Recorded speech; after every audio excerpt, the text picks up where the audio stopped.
E aí, rapaziada, de boa? Olha com o que a gente tá aqui hoje. NMAX. E como sempre, né, vocês sabem, né, essa moto aí, ela quebra muito, estoura muito o rolamento aí do comando, tá bom? Deu sorte que estourou só a parte aqui que prende as bolinhas. Se estoura aqui o rolamento completo, ia lascar tudo. A gente troca esse aqui e aquele secundário lá de dentro lá, ó, tá vendo? Esses dois rolamentos aí. Geralmente também a gente já pegou moto aqui com folga nesses rolamentinhos aqui, tá? Por quê? A moto chega aqui fazendo barulho, o cliente pensa que é no CVT, mas não é. A gente vem passando o diagnóstico aqui completo, tá?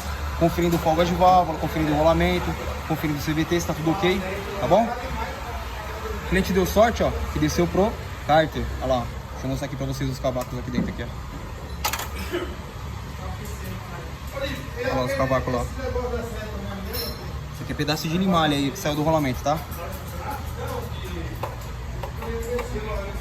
Essa moto aqui, além disso, ela vai fazer troca de direção e troca de óleo e suspensão.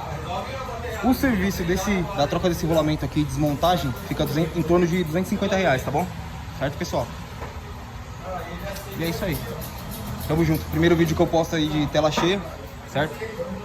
Espero que tenha ajudado alguém aí a tirar alguma dúvida. Qualquer dúvida aí pode chamar aqui, que nós desenrola, fechou? É nóis.